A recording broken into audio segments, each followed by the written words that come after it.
도저히 이 세상의 삶 같지 않은 걸 다 그려가지고 성가정 이래버리니까, 성가정은 뭔가 이렇게 인간이 살아가는데 그 구질구질한 양상들은 하나도 없는 것 같이, 사람이 사는 게 그렇지 않잖아요. 우리가 사는 게 얼마나 군더더기가 많고 얼마나 예상치 못한 일들을 감당하며 살아야 되고, 더구나 애 키우는 거 자매님들이 더 잘하시잖아요, 도대체가. 네. 성탄카드에 이런 게 그려졌으면 어떨까요? 예수님이 밤낮 없이 빽빽거리고 맨날 울어갖고, 어머니 마리아가 그냥 한밤중에 깨갖고 그 예수님 앞에서 막 허탈해가지고 이러고 있는 거 이렇게 성탄카드에 갖고 이렇게 하면은, 무슨 성탄카드를 이런 식으로 만드냐고 아마 신자들이 항의했을 겁니다. 그게 증거예요. 성가정에 대한 환상을 갖고 있다. 오늘날도 우리 교회가 성가정 얘기를 하지만 웃기는 성가정으로 막 변질을 시켜버리죠. 저 집안에서 신부가 한 명 나왔어. 뭐 수도원에 보냈어. 와, 그게 무슨 성가정이에요? 아니, 좋은 거죠. 좋은 거지만 그게 무슨 성가정이에요? 그런 게 기준이 될 수가 없다고 제가 얘기하는 겁니다.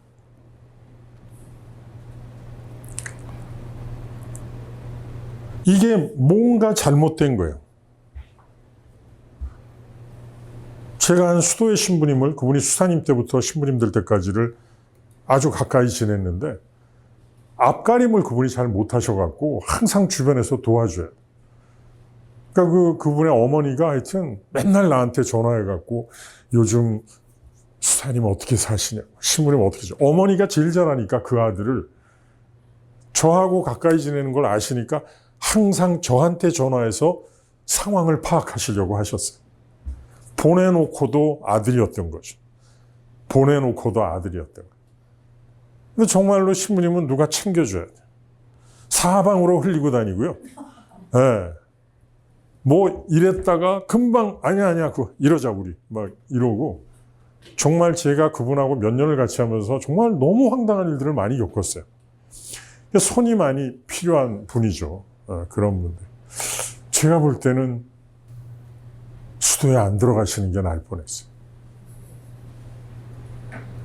헌신적인 자매님 만나갖고, 네, 가정을 꾸리고 사는 게, 그 자매님은 무슨 죄냐고 얘기하시겠지만 어쨌든 제가 신부님 입장만 생각하면 그게 낫지 않았을까, 이런 생각이 들고, 사실은 그로부터 지금 40몇 년이 흐르고 나서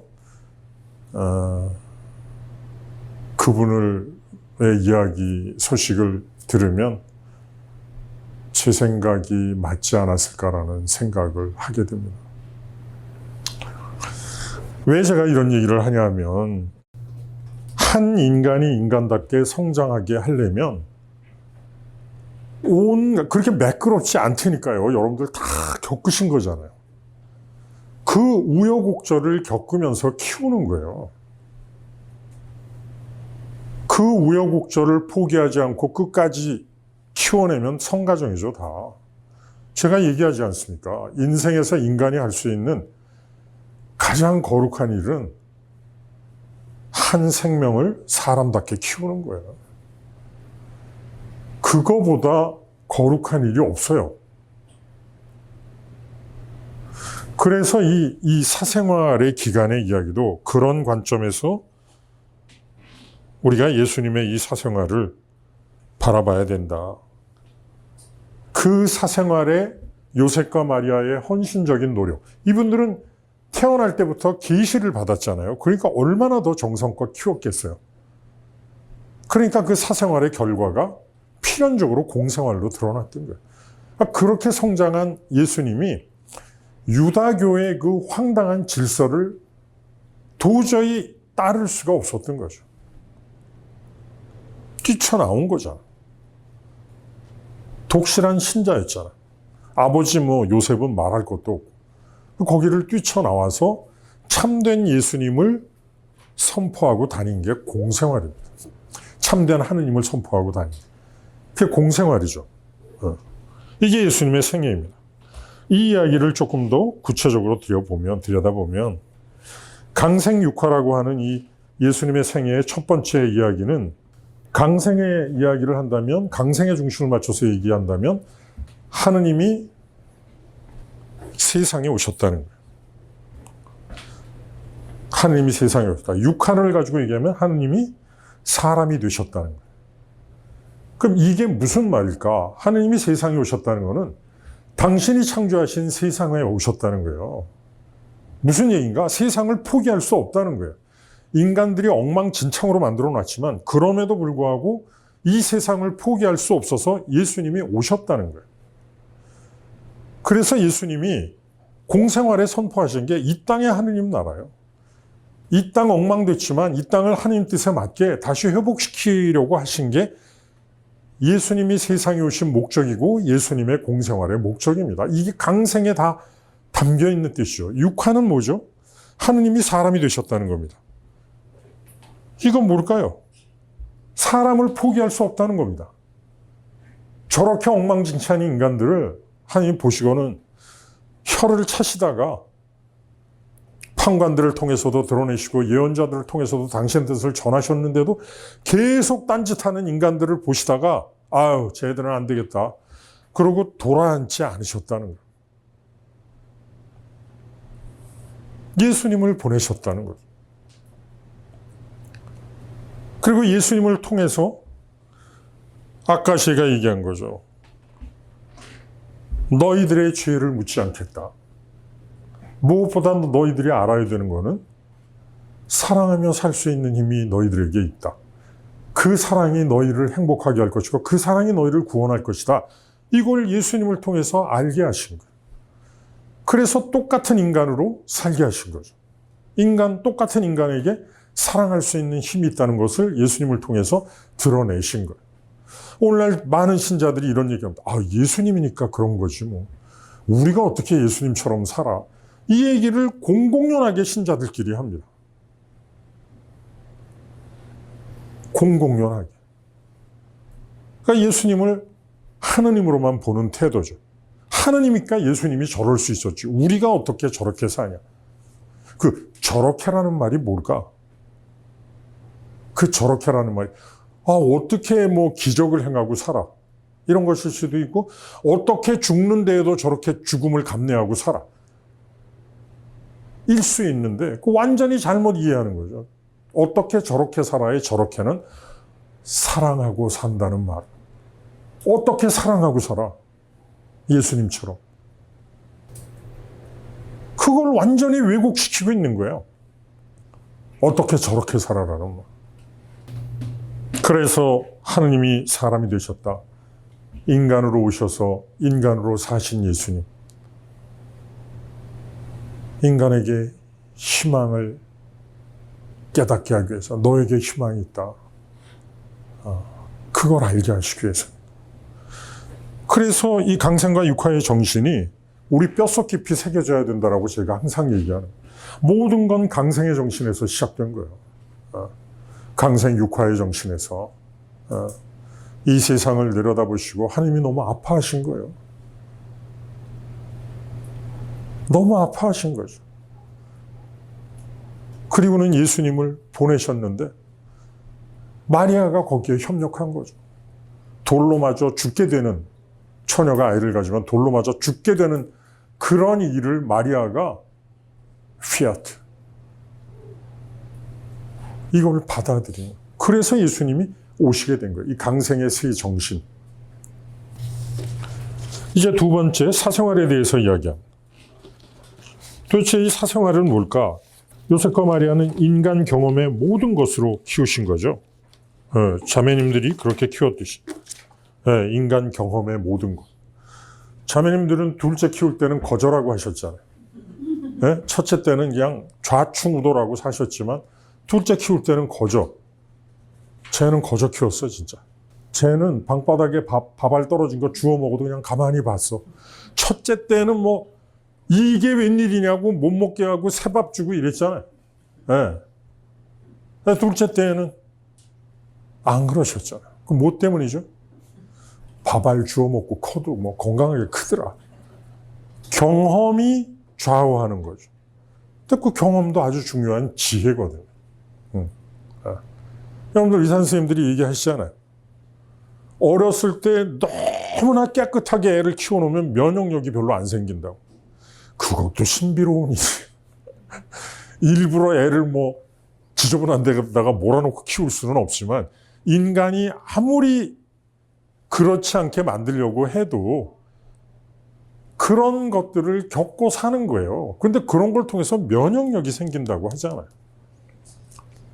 신비로운 일이죠, 이게. 어쨌든 인간이 애쓰는 것과 인간이 모르는 새에 하느님이 돕는 것이 있는 거예요. 이 사생활 때에도. 그래서 어쨌든 인간은 자기 것밖에 모르니까 인간 경험의 모든 것을 기반으로 키우는 거예요. 결국 예수님을 사생활 때 누가 키웠나? 인간이 주관해서 키운 거예요. 마리아와 요셉이 주관해서 키웠고 나자렛 마을 사람들이 키운 거죠. 같이 50가구였다 그러니까.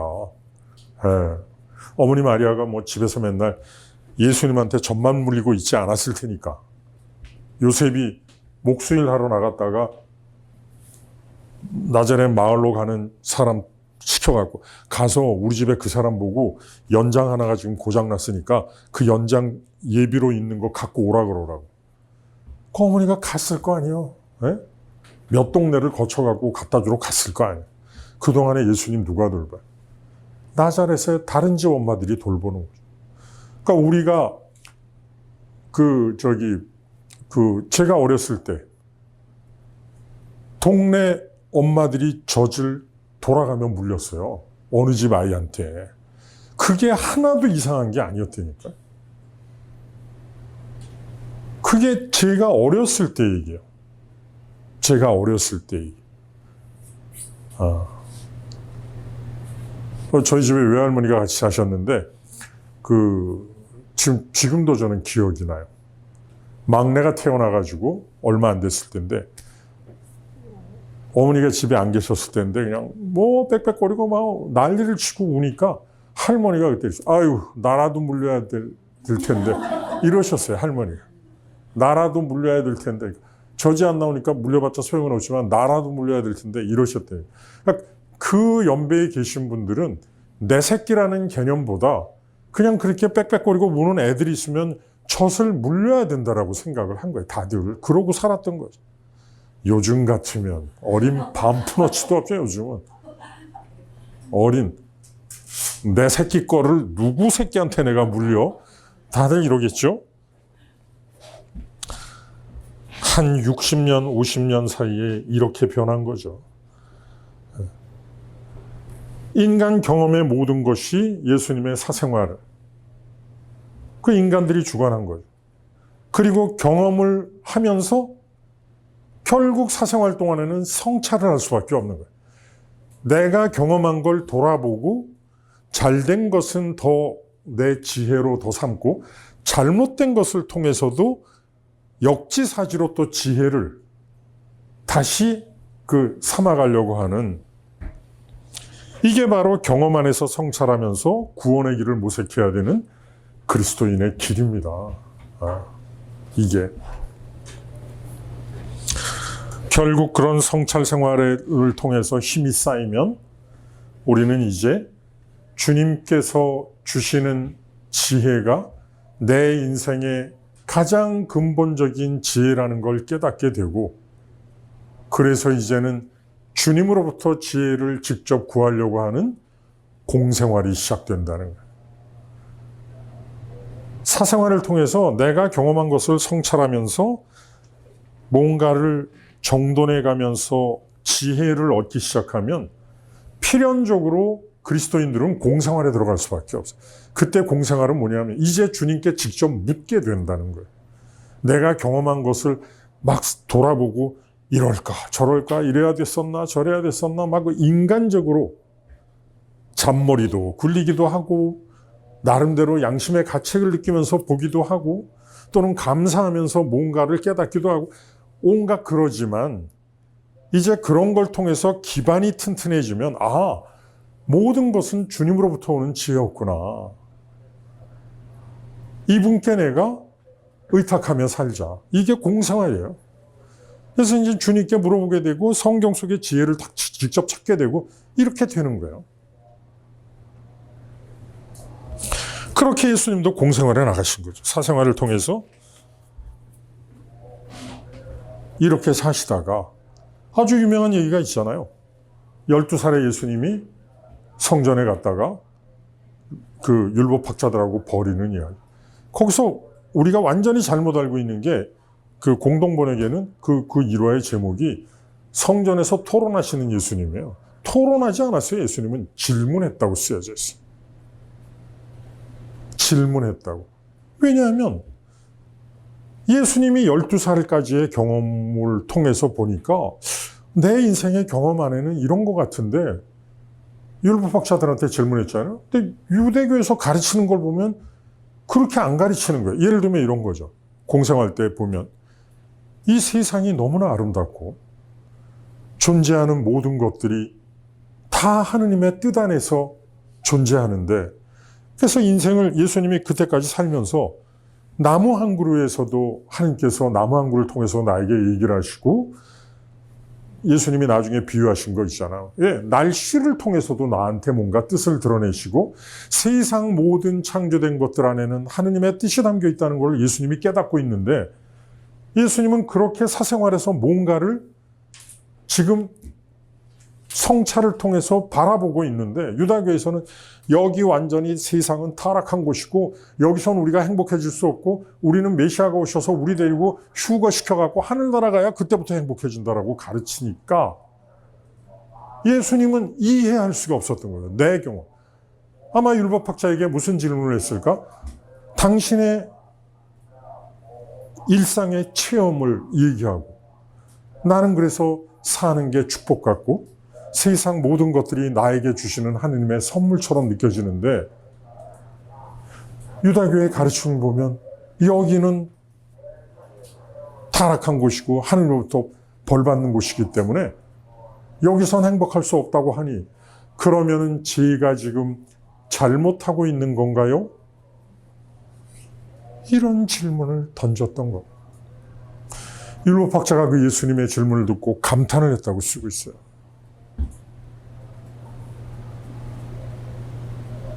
예수님이 그렇게 사신 거예요.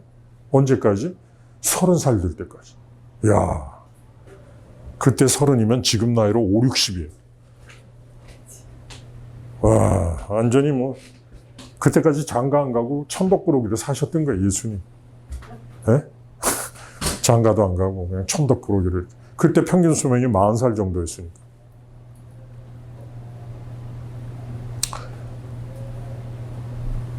공생활이란 사생활의 필연적 결과입니다.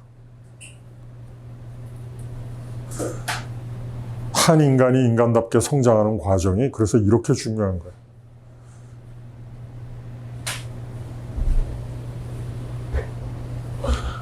그렇게 공생활에 들어가셨죠. 그럼 공생활은 뭐죠? 이제 인간이 주관하는 게 아니라 하느님이 주관하십니다. 예수님은 성찰하는 게 아니라 내가 겪은 경험을 돌아보는 게 아니라 하느님께 물어보셨어요. 복음을 보면 공생활에서 예수님은 이런 얘기가 복음에 9번이나 나와요. 그렇다고 9번만 기도하신 건 아닌데 예수님이 복음에 계속 그리고 예수님은 산으로 기도하러 들어가셨다. 그리고 예수님은 제자들을 먼저 보내놓고 홀로 기도하셨다. 이게 9번 나와요. 예수님도 공생활 하시면서 쉽지 않으셨던 거예요. 이거 지금 이런 상황에서 내가 어떻게 해야 되나? 당신의 경험을 돌아보기보다 아버지 하느님께 물어봤어요. 기도하셨다는 거예요. 이게 공생활이에요. 전적인 야훼에 대한 신뢰죠. 내 경험도 중요하지만 내 경험이 아버지의 뜻보다 앞서지 않는 거예요. 이게 공생활입니다. 그리고 끝없이 기도하면서 아버지의 뜻을 구하고 아버지의 뜻에 응답하면서 산 결과가 뭐야? 십자가입니다. 그게 십자가예요. 아버지의 뜻에 응답한 건 뭐죠? 사랑하고 살았던 거. 아버지의 뜻은 하나예요. 사랑하라는 거예요. 겟세마니의 기도에서 우리가 보지만 이 잔을 거두십시오 하는 거는 그 잔이 죽음의 잔을 말한 게 아니라 사랑의 잔인 거예요. 예수님이 아버지에게 끊임없이 물으면서 사랑하라는 그분의 뜻에 계속 응답을 하고 살았는데 예수님이 그 막판에 몰려서 보니까 야 이거 이러다간 죽겠는 거죠. 그러니까 예수님이 이 잔을 거둬달라고 한 겁니다. 그 이야기는 더 적나라하게 얘기하면 그 얘기가 아주 비유잖아요. 수사학적인 표현이잖아요. 이 잔을 거두어달라고. 그래서 신자들은 막 너무 멋있는 옛날에 젊었을 때 이 가까이 지냈던 신자 친구들, 젊은이들하고 이 부활 그거 같이 이렇게 막 축하하고 그럴 때 포도주 나눠 먹으면서 포도주 따라주면 이 잔을 거둬 주셨어. 아니야, 너는 먹어야 돼. 죽어, 막 이러고 장난치고 그랬는데 그게 죽음의 잔이 아니라 사랑의 잔이었던 거예요.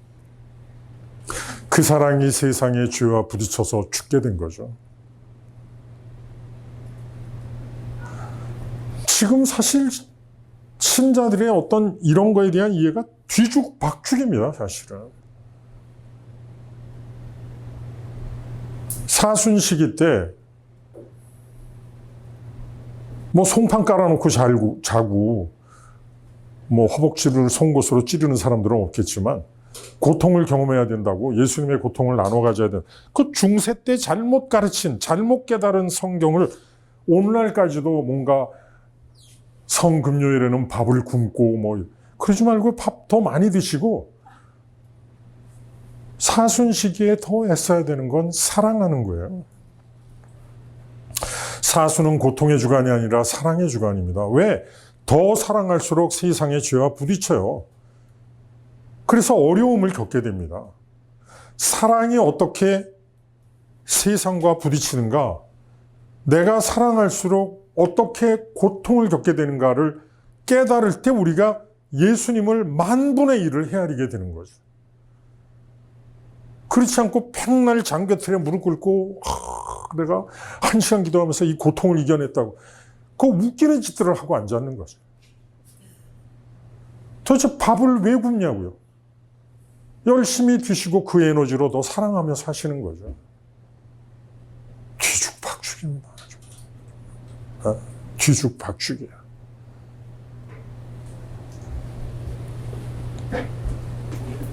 그 응답의 결과로서의 십자가였는데 그 죽음은 끝이 아니었다는 걸 예수님이 드러내신 거잖아요. 부활로. 죽음 이후에 생명이 있다는 것을. 이것보다 더 큰 신비가 어디 있어요? 이게 공생활입니다. 결국 예수와 인간이라는 오늘 주제를 놓고 보면 그리스도인은 누구인가? 예수님의 인간의 길을 따라가는 게 그리스도인이에요. 그 길을 따라가는 게 그리스도인입니다. 인간의 길을. 아까 제가 예수님을 인간으로 사시다가 마침내 하느님이신 게 드러났다 그랬는데 그럼 우리가 예수님의 그 인간으로 사신 길을 따라가면 우리의 마지막은 뭐가 되죠? 하느님께 돌아가는 거죠. 예수님의 생애가 우리들에게 드러내는 것, 야훼께서 예수님을 통해서 우리들에게 계시하시는 것은 뭔가? 정확히 이겁니다. 사랑이 우리를 구원할 것이다. 사랑으로 사신 예수님을 우리가 따르면, 그 길을 따라가면 하나님께로 돌아간다는 거예요. 그리스도인으로서 믿어야 할 것을 얘기하면 이것만이에요. 나머지는 다 이걸 얘기하기 위해서 다 붙어있는 거지, 이게 본질이에요. 사랑이 우리를 구원할 것이다. 예비자 교리교육이 이거였어야 되거든. 교리교육이 온통 사랑을 수련시키는 과정이어야 돼, 6개월 동안. 그리고 철거할 때 신부님이 사랑하고 살고 싶으십니까? 이 질문 하나면 되는 거예요. 근데 뭐 귀신 씨나라 까먹는 소리들을 하고 있잖아요, 거기서. 에? 뭐 삼위일체가 어떠고, 가르치는 사람도 뭔 말인지도 모르고 가르치고, 배우는 사람도 뭐 그냥 이 시간을 견디자 이러고 그냥 견디면서 살고, 그거 나중에 찰고 때는 무조건 그러겠다 하고 예스라고만 대답하면 이쁜 세례명도 갖고 이제 저 성체를 내가 받아먹을 수 있구나. 참 우리가 거의 다 이렇게 세례받았어요. 받고 나서라도 정신 차려야 되는. 여러분들이 지금 연구소에서 정신 차리는 이게 기간인지 모르겠지만 저희는 그걸 원하는 거죠. 정신 차렸으면 좋겠다, 우리가. 그리고 사생활을 넘어서 공생활로 들어갔으면 좋겠다. 그래서 그 다음 얘기가 6번, 나의 인생에서의 사생활과 공생활, 그 얘기를 하고 있는 겁니다. 나의 인생에서의 사생활과 공생활. 우리는 예수님을 따르는 길이 그리스도인의 길이라고 그랬잖아요. 인간의 길을, 예수님의 인간으로서의 길을 따르는 게 그리스도인 길이다. 근데 우리가 사생활을 살아가면서 예수님의 인간의 길을 따라가요. 그러면 우리도 예수님이 겪었던 그 세상의 모순을 적나라하게 겪게 됩니다. 제가 항상 얘기하잖아요. 사랑하며 살면 이 세상이 인정해 주질 않는다. 왜냐하면 이 세상은 사랑을 원하지 않아요. 자기 이익을 추구하며 사는 걸 공정한 세상이라고 생각하는 거예요. 자기 이익을 취하고 살다가 부딪히면 경쟁에서 이기는 승자가 잘 되는 게 당연하다고 하는 게 세상의 논리예요. 어쨌든 나의 인생에서의 사생활 공생활, 이제 예수님을 따르는 길을 그리스도인이 가면서 사랑하고 살 때 우리가 겪어야 될 인생의 모순들은 첩첩산중이라는 거예요. 이 세상은 착한 사람들이 득세하는 세상이 아니야. 이 세상은 모진 놈들이 득세해요. 도대체 이 인간의 경험의 이 모순을 그리스도인으로서 살아가면서 어떻게 이걸 감당하고 살 것인가? 이게 과제죠. 이걸 어떻게 감당할 것인가?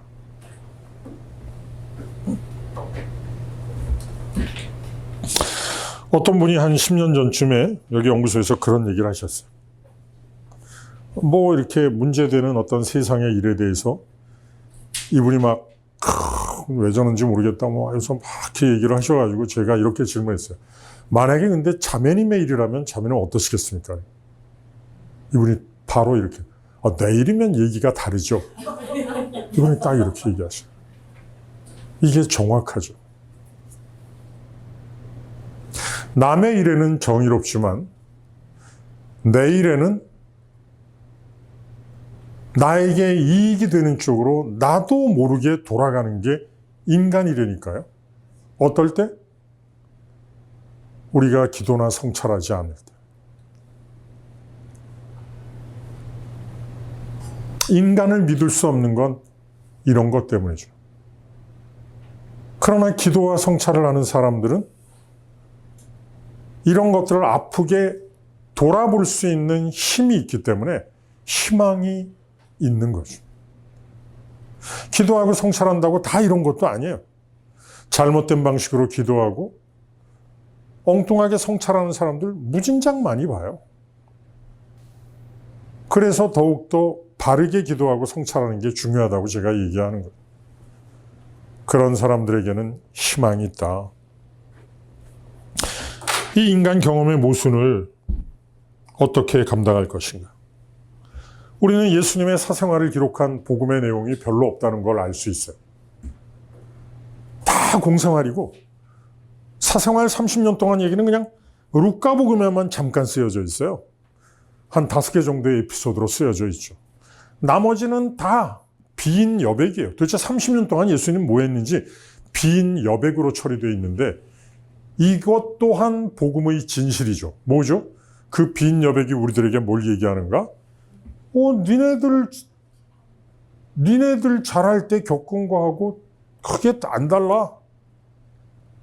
그거 안에서 이해하면 돼인 거죠. 예수님 태어나서 한 달 만에 대소변 가리고 1년 지난 다음에 어머니 이제는 제가 알아서 살겠습니다. 이랬을 것 같아요? 그 복음의 여백을 왜곡시키지 말라는 거예요. 똑같이 그냥 아까 얘기했잖아요. 마리아도 똑같이 똥기저귀 빨면서 정신 없었을 거예요. 네. 조금 큰 다음에 동네 애들하고 돌아다니면서 남의 집 장독대 깨고 뭐 별짓 다 했을 거예요. 예수님. 인간으로 사셨잖아요.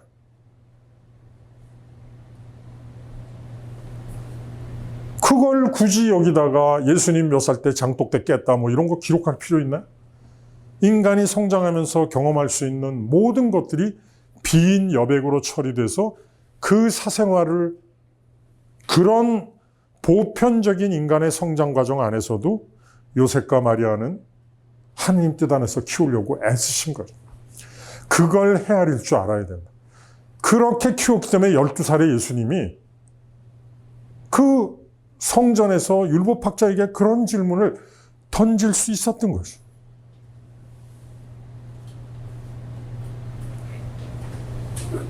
잘 봐야 된다고 제가 얘기해요.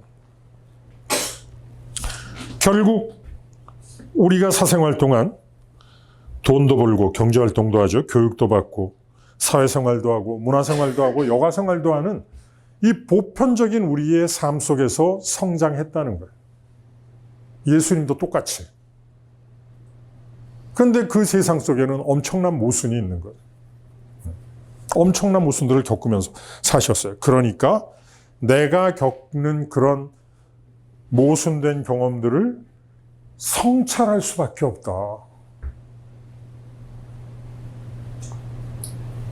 그래야 살아갈 힘이 생기는 거죠. 왜? 이 모순은 계속될 거기 때문에.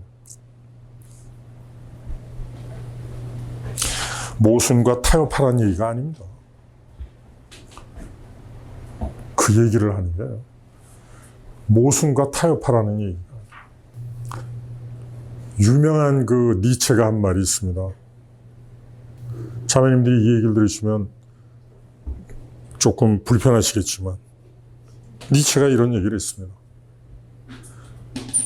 남녀 간의 진정한 사랑이라는 것도 들여다보면 다 이기심 때문이다.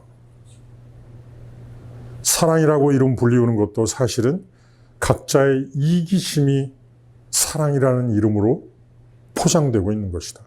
이게 니체가 한 말이에요.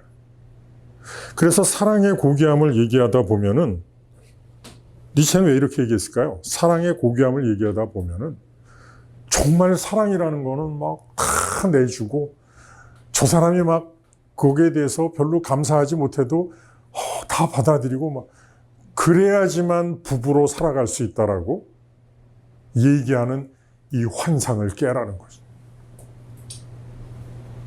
니체가 얘기한 거는 이기심에 초점이 맞춰져 있는 게 아니에요. 진정한 사랑이 있다고 믿는 게 환상이라는 거예요.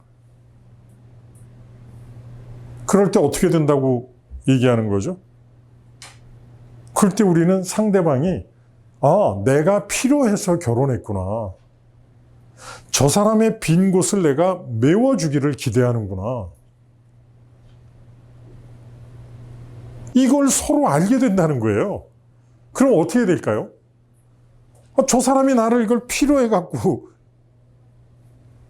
나를 원했기 때문에 그 사람이 필요로 하는 거예요. 저 사람이 부족한 부분 이런 거를 내가 채워주면 되는 거예요.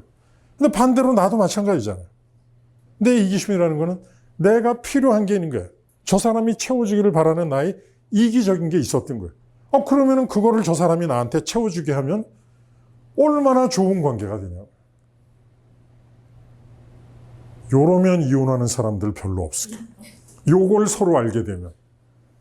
그런데 뭔가 허튼 기대를 하게 되면 어떻게 내가 당신한테 이랬는데 당신이 나한테 이럴 수 있어? 그러면은 저한테 이런 질문, 이런 얘기를, 자기 얘기를 막 이렇게 이런 얘기까지 나누는 거는 이제 갈 때까지 간 거예요. 저한테까지 와서 이런 얘기를. 어떻게 저럴 수가 있냐고 얘기를 하시는 분에게 제가 항상 하는 얘기는 그럴 수 있습니다. 저는 항상 그렇게 얘기해요. 나는 이렇게 했는데 어떻게 저 사람이 나한테 이럴 수 있냐. 그럴 수 있습니다. 왜죠? 인간이잖아요. 이분은 위로를 받고 싶어서 저한테 얘기했는지 모르지만 저는 얄짤 없어요. 나하고 이 사람의 관계가 중요한 게 아니잖아요. 그 두 분의 관계가 중요한데 그럴 수 있다니까요. 인간이. 어떻게 그럴 수 있는가라는 말을 저한테 와서 묻지 말고 주님의 이야기 속에서 보라니까요. 어떻게 3년 동안 니들하고 같이 살면서 일했는데 니들이 나한테 이럴 수 있어잖아요. 똑같은 얘기지 않습니까? 그럴 수 있는 거죠.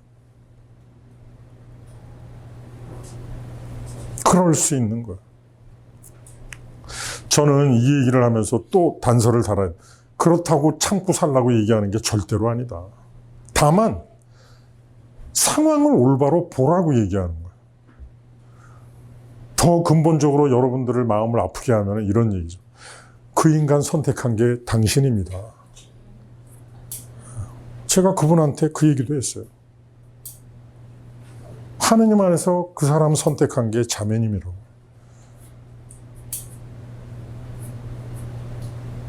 우리가 그 선택에 대해서 후회는 할 수 있어요. 후회는 할 수 있죠. 그러나 나에게도 책임이 있다는 것을 알아야 된다니까. 그렇다고 참고 살라고 하는 게 절대로 아니에요. 참을 수 있죠. 그러나 끝까지 참아야만 된다. 말도 안 되는 얘기예요. 그건. 드러내는 것이 언제나 하느님 뜻에 가깝습니다. 저 사람이 그걸 안 받아들이고 받아들이려고 하고 상관없어요. 내가 드러내는 게 중요해요. 받아들이고 안 받아들이는 건 저 사람 문제. 내가 드러냈는데 저 사람이 받아들여야 된다고 얘기하는 것도 잘못된 거예요.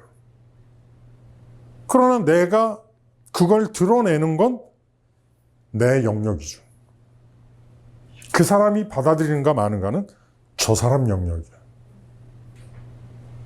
이런 것들이 우리 안에 좀 이렇게 정돈이 돼 있어야 합니다. 그냥 막연하게 얘기를 하면 안 돼요. 그러면은 실마리를 풀 수가 없어요. 다 엉켜 있거든요. 제가 사실은 그 자매님한테 얘기 안 했지만 그 형제님한테 제가 들어보면 이 얘기의 많은 부분이 조금 달라질 수 있을 것이라는 생각도 합니다. 저는 사실. 그래서 저는 절대로 저를 찾아오지 말라고 하는 사람이지만 한쪽 얘기 들어서는 절대로 할 수 없어요. 다 양쪽 얘기 다 듣고도 사실은 제대로 알기 힘들어요. 이 사람 사이의 관계라는 거는. 그러나 분명한 건 두 사람은 다 알잖아요. 둘은 다 알잖아요. 그래서 지고지순한 사랑, 진정한 사랑이라는 이 환상에서 벗어나야 된다고 니체가 한 말이, 제가 예수님의 사랑을 얘기하면서도 사람과 사람 사이의 관계에 있어서는 니체가 한 말도 새겨들 필요가 있다. 이기심이란 말을 안 좋게 쓰지 말고 내가 필요로 하는 걸 저 사람이 채워줄 것 같아서 이거 절대로 잘못된 게 아니라고 합니다. 왜죠?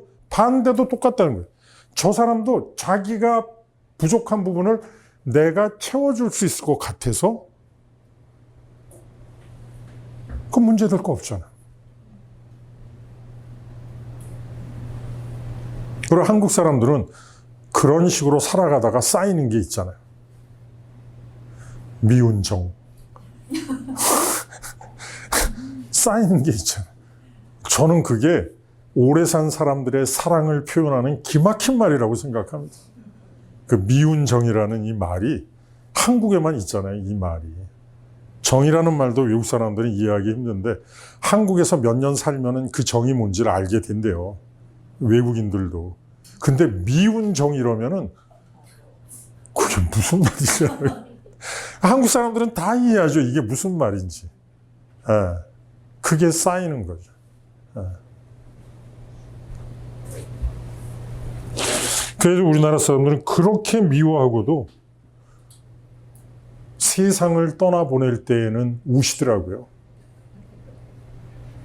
그렇게 미워했는데도 그 사람이 세상을 떠날 때는 우시더라고요.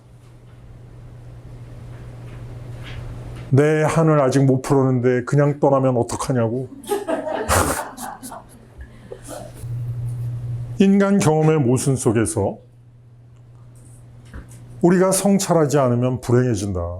원망만 하고 살게 된다. 저 인간 탓하고 하느님 탓하고 내 인생은 왜 이렇게 꼬였냐. 이 탓만 하고 살게 된다. 성찰 없는 삶의 불행. 결국 나의 공생활은 가능할까?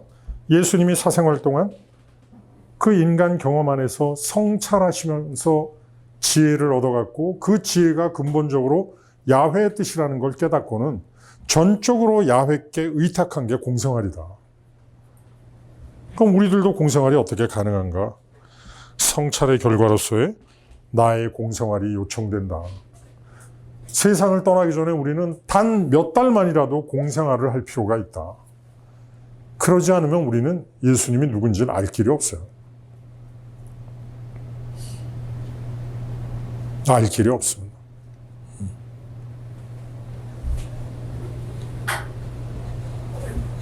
결국 이런 걸 통해서 우리는 예수님하고 인격적 관계를 맺게 됩니다. 인격적 관계.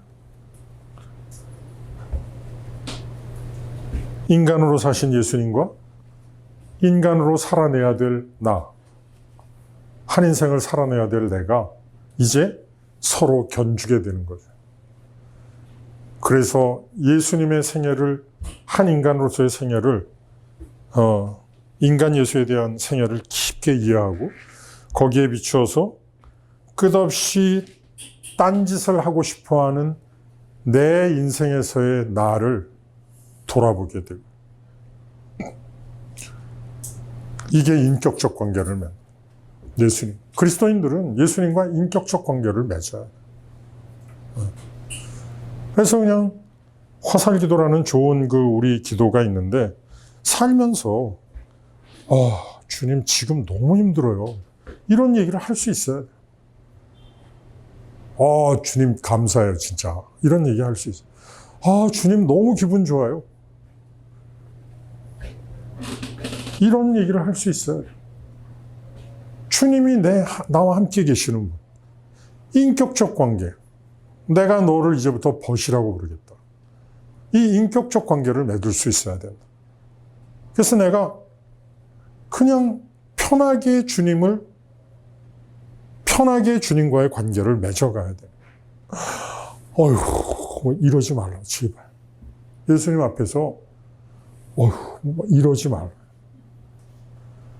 제가 젊은 시절에 이렇게 조그만 경당을, 신발을 벗고 들어가는 조그만 경당이 학교 안에 있었어요. 그게 이제 하여튼 거기 수도원 내 한 조그만 공간이었는데, 저도 이제 학교에 있다가 거기를 기도하러 갔었는데, 그 방에 딱 들어갔는데, 탐 신부님이라고 계신데, 젊은 신부님이었어요. 너무나 잘생긴 신부님은. 그 탐 신부님이, 거기 경당에 계신데, 어떻게 계시냐 하면은, 경당 앞에 요만큼 제대가 있는데, 제대 앞에 엎드려가지고, 키가 190이 넘거든요. 거기 엎드려가지고 이렇게 성경을 보고 계시는 거예요. 그래서 거기 들어가다가 깜짝 놀란 거예요. 경당 안에서 저러고 계시니까. 그래가지고 내가 놀래가지고, 어쨌든 같이 들어갔죠. 들어가서, 그때는 그분이 수사님이었어요.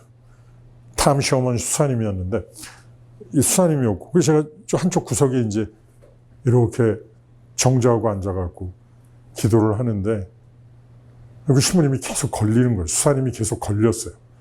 엎드려가지고 계속 이렇게 성경을 뒤적뒤적하면서 책을 이렇게 보시는데 그 이상하다는 생각을 가지고 있었는데 제가 군대 갔다 와서 제 학과 영문과에서 학과 조교를 할 때였어요. 여름방학이었는데 여름방학 때 이제 돌아가면서 조교들이 한 명씩 나와서 지켰는데 제가 나가 있는 동안에 플레밍 신부님이라고 저하고 아주 가까이 지내는 신부님이 계셨는데 신부님이 그날 출근을 하셨어요. 그러니까 연구실에 이제 계셨죠. 근데 여름이라 더워가지고 방문들을 다 열고 있었어요. 근데 저는 조교실에 있었는데 조금 조교실하고 떨어졌는데 뭐가 연구실에 있는데 갑자기 막 저쪽이 시끄러운 거예요. 그러니까 신부님 목소리가 들리는데 막 와와와와와 막 이런 소리가 깜짝 놀래갖고 막 달려가지고 제가 이게 무슨 얘기인가. 복도가 있고 연구실이 있기 때문에 막 울린 거예요. 그래서 막 정말 이상한 소리들이 막 들려 놀래가고 막 갔는데 신부님만 딱 봤는데 문이 열려 있잖아요. 신부님이 창밖을 보고는 앉으셔갖고 창밖을 보고는 막 이러셔. 제가 너무 놀래가지고 쭈뼛쭈뼛 하고 있다가 이걸 어떻게 할 수가 없잖아요. 신부님 뭘 하는지도 모르는데 그냥 쭈뼛쭈뼛거리다가 제가 그냥 조교실로 돌아왔어요. 그리고 뭐 그 다음날인가 다음날에 제가 그 신부님하고 주말마다 이렇게 함께 뭐 명동 나가서 영화도 같이 보고 밥도 같이 먹고 그러면서 나는 신부님한테 한국말 가르쳐드리고 신부님은 나 영어 가르쳐드리고 그러니까 뭐 1시간을 한국말 하고 1시간을 영어로 하고 막 이렇게 해갖고 이제 신부님이 원하셔가지고 그걸 했는데 그때 나갔을 때 제가 물어봐요. 신부님한테 그때 뭐 하신 거예요? 저 깜짝 놀랐습니다. 그러니까 기도한 건데 이러지. 난 너무 화가 나는 일이 있어갖고 주님한테 막 항의했다는 기도하셨다고 하는. 저는 알게 모르게 그 외국 신부님들한테 배운 게 너무 많아요. 그렇다고 제가 뭐 그렇게 기도한다는 건 아니고요. 그러니까 이분들은 예수님이 너무 가까우신 분들. 그러니까 뭐 격식을 차리고 내가 어떻게 예수 이런 게 없어요. 그냥 편하게 지내시는 거예요. 너무 좋은 거죠. 오히려 예수님은 두 손을 들고 환호하실 거예요. 당신 앞에서 어려워하고 당신 앞에서 자기를 가리고 당신 앞에서 뒤돌아서 있는 사람들보다 있는 그대로 자신을 드러내면서 당신에게 다가오는 그 사람들이 예수님은 훨씬 고맙겠죠. 훨씬 더.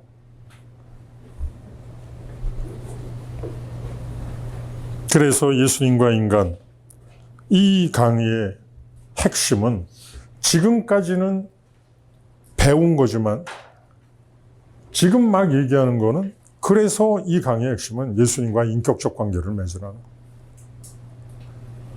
man to man 또는 person to person 인격적 관계를 맺어라. 친하게 지내라. 있는 그대로 나를 얘기하고 주님의 생애를 있는 그대로 봐라. 그분의 생애에서 지혜를 구해라.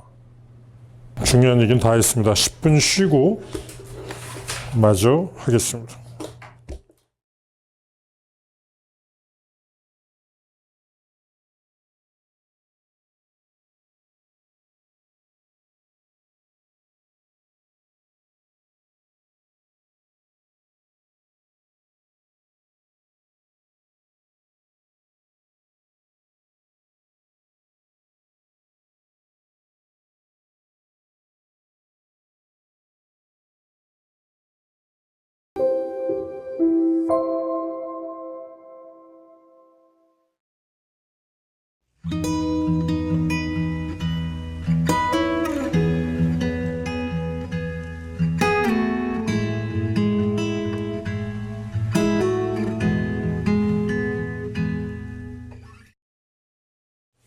자, 이제 예수님이 오시던 시기에 복음의 인간들은 어떻게 예수님이 오시는 걸 협력했나? 그 얘기를 좀 정리를 하겠습니다. 우리는 세례자 요한이 예수님이 오시도록 길을 닦았다고 그랬는데, 세례자 요한이 닦은 길은 예수님이 공생활을 하시기 위해서 닦은 길이에요. 공생활을 하기 위해서 닦은 길이죠. 근데 공생활보다 먼저 뭐가 있었다고요? 사생활이 있었습니다. 그 예수님이 한 인간으로 살아가시도록 길을 닦은 분들이 있다는 거죠. 이것을 잊지 말아라. 무엇보다도 첫째는 요셉과 마리아입니다. 피아트를 통해서 예수 탄생을 받아들였는데, 사실은 이 피아트의 정신에서 마리아가 너무 부각돼서 그렇지, 요셉도 이게 당시의 시대 상황 안에서는 도저히 받아들일 수 없는 거예요. 정혼을 했는데 애 갖는다고? 그런데 꿈에 나타나서 천사가 야, 그냥 받아들여. 이것도 피아트 못지않게 사실은 요셉이 야훼의 뜻 안에 순명한 겁니다. 근데 너무 마리아 쪽으로 이게 초점이 맞춰져 있어서 서양의 이때 요셉과 마리아, 아기 예수님의 그림을 보면 마리아만 부각이 되고, 이제 요셉은, 요셉 16살 때 마리아가 14살 때 정혼했는데 2살밖에 차이 안 나는데, 그림에는 요셉을 노인으로 그려놓고 마리아는 팽팽한 아름다운 여인으로 항상 그려놓으니까, 이게 도대체가 요셉의 입장에서는 좀 억울할 겁니다. 예. 사실은 요셉도 마리아 못지않게 야훼의 뜻에 순명한 분이에요. 이분들이야말로 예수님 때문에 공생활을 사신 분들이죠. 자기 자신을 완전히 내려놓고 사셨잖아요. 이 두 분이. 무엇보다도 이 두 분의 협력, 예수님이 오셔서 한 인간으로 성장하기까지 그 길을 닦으신 분들이 요셉과 마리아입니다.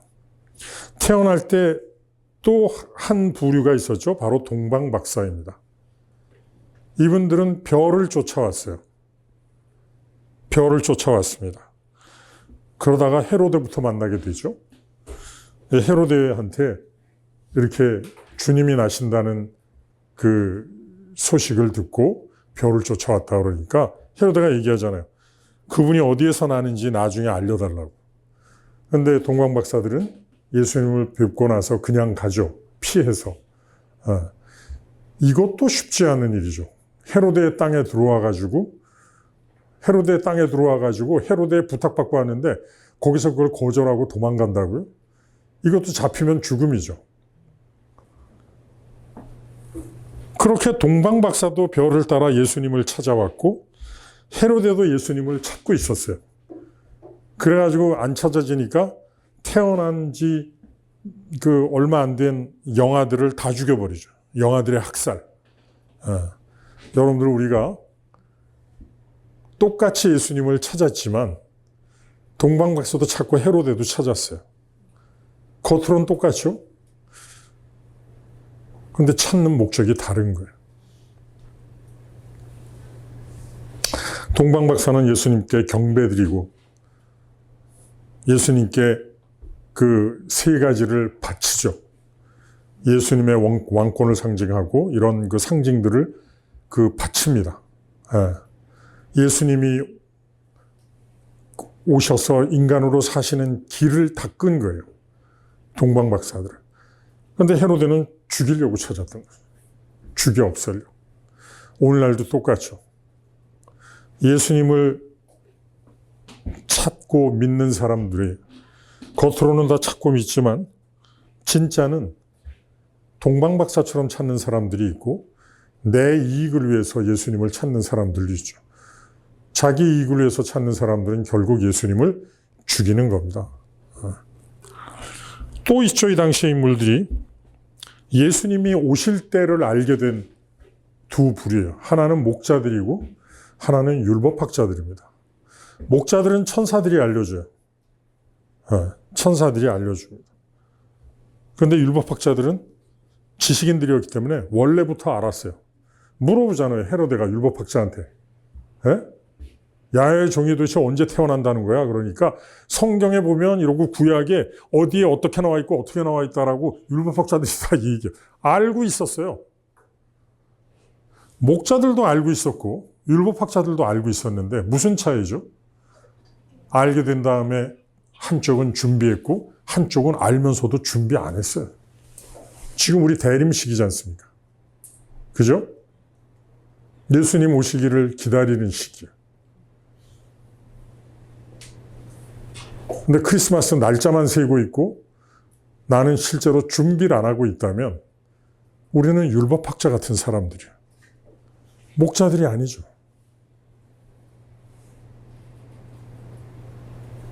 이 차이가 있다는 거예요.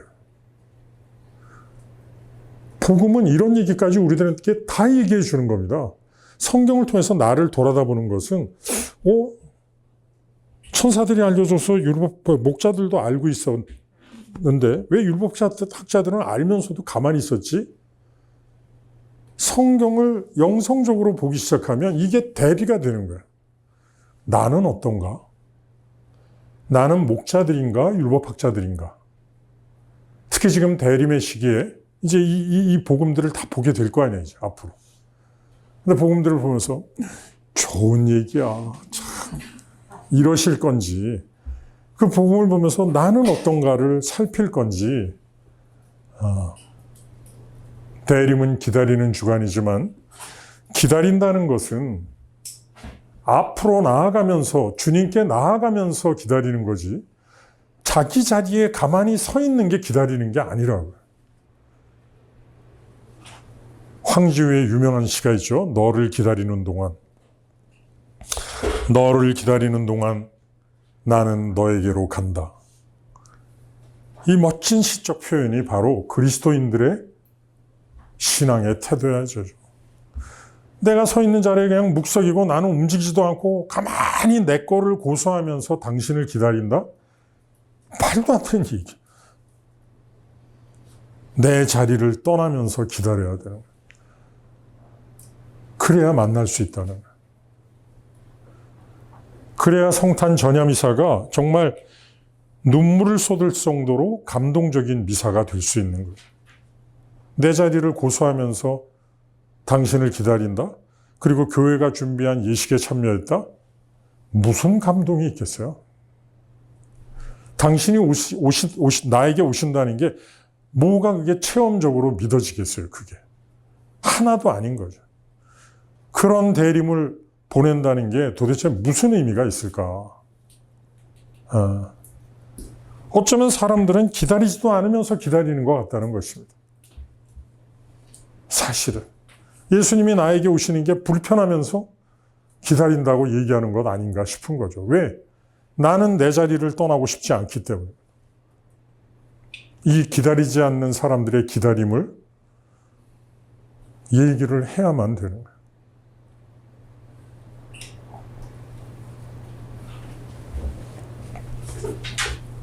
마지막은 성전에 봉헌하러 갔을 때 예수님을 봉헌하러 갔을 때 만났던 시메온과 안나죠. 시메온은 의로운 사람이다.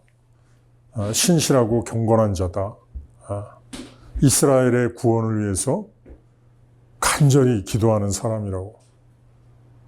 이런 사람들 때문에 예수님이 오신 거죠. 또 안나는 하혈을 하고 그 병중에 있으면서도 야훼를 섬기는 걸 게을리하지 않았다고. 이런 사람들이 주님의 길을 닫고 있었던 거예요. 이런 사람들이. 그러니까 예수님이 오시는 걸 기다리는 지금 대림주간에 나는 도대체 어떻게 살고 있는가? 나는 당신이 오실 수 있도록 길을 닫고 있나? 이 복음에 나오는 이 인물들에 비추어서 우리 자신들을 돌아봐야 된다. 그 이야기를 하는 겁니다. 마지막 9번. 이제 오늘의 주제인 예수님과 인간을 예수님의 생애를 가지고 인간의 초점을 맞춰서 설명하면 이런 거죠. 강생은 뭐라고요? 예수님의 첫 사건 강생은 하느님이 사람 되신 사건이다. 예수님의 사생활인 두 번째 사건은 인간으로 성장하신 이야기다. 공생활은 인간에게 희망을 선포하신 사건이고, 죽음은 인간의 한계 상황을 똑같은 인간으로 받아들이신 이야기고, 부활은 마침내 한 인간이 하느님과 하나 되어 하느님께 돌아가는 게 시작된 사건. 전부 인간 얘기다. 전부 사람 얘기다. 예수님의 생애가. 이걸 모르기 때문에 하느님으로서의 예수님만 바라보고 신앙의 이름으로 엉뚱한 짓을 하는 사람들이 역사적으로 수도 없었고 오늘날도 수도 없다. 그래서 신앙을 왜곡하고 신앙의 오류에 빠진다. 하느님으로만 바라보니까 인간 예수를 모르니까 인간인 내가 사는 거하고 저분하고 뭐가 관계가 없는 거예요. 나는 나대로 살고 저분은 내가 주어진 시간에 경배하고 찬미 드리고 그러면 되는 게 신앙이 되어버린 거예요. 그라운드 안에서 예수님이 열심히 땀 흘려서 막 뛰고 있는데, 악과 싸우고 있는데 나는 그냥 관중석에 앉아서 화이팅 예수님 이러고 있는, 화이팅 화이팅 이러고 새우깡 까먹고 뭐 김밥 먹고 이러면서 화이팅, 뭐 이게 신앙이라고 생각하는 거예요. 통곡할 노릇이죠. 복음에 그런 게 어디 있어요? 예수님이 공생활하실 때 니들은 나서지 마라, 내가 알아서 할게, 이런 게 어디 있어요? 나와 함께 이 길을 가자, 나를 따르라.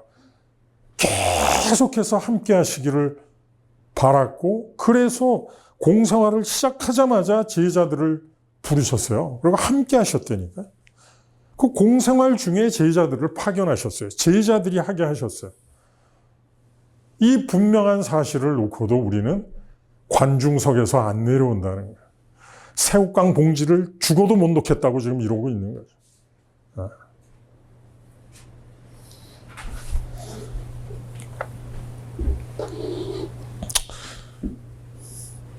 인간 구원을 위해서 마지막까지 철저하게 인간다움을 지켜내심으로써 마침내 하느님이신 게 드러나신 분, 이게 예수님입니다.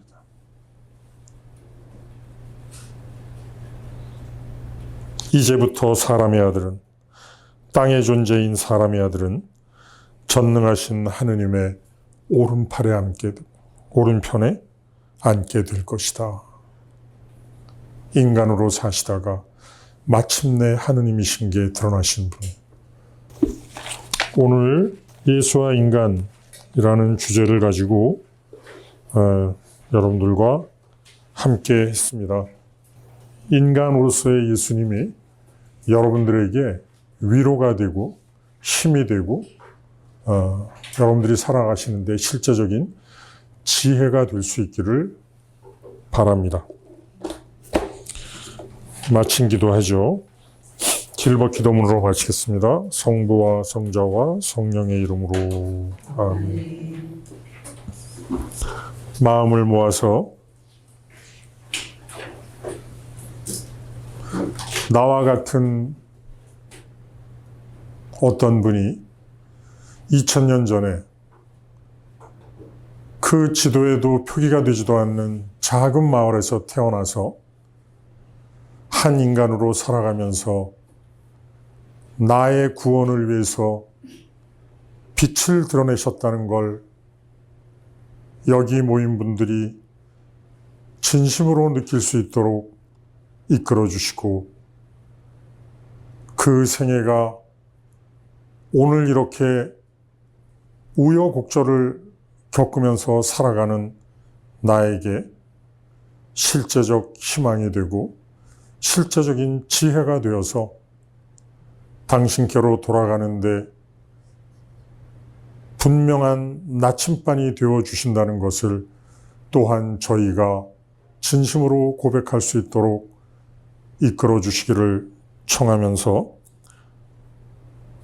함께 봉헌합니다. 가난한 나의 기도. 사랑이신 주님, 저의 가난함을 깨닫게 하소서. 가난함이란 처음부터 내 것은 없었다는 것, 모든 것은 당신이 주신 선물일 뿐 거저받은 제 인생을 감사하게 하소서. 사랑이신 주님, 가난하지 않은 저를 불쌍히 여기소서. 내가 소유한 모든 것이 나 자신이 되고 내가 소유하지 못한 모든 것들이 나를 사로잡아 내 것 때문에 고통스러운 저를 아프게 이끄소서. 사랑이신 주님, 가난을 살게 하소서. 저는 오직 당신의 것, 제 모든 것은 이제 당신께 돌려드리오니 세상 속에서 신음하는 당신의 상처에 제가 선물이 되게 하소서. 당신의 사랑과 저의 가난함이 고통받는 사람들 안에서 하나되게 하소서. 사랑이신 주님, 사랑하게 하소서. 이것이 제게 영원히 족하나이다. 아멘. 성부와 성자와 성령의 이름으로 아멘. 예, 수고하셨습니다.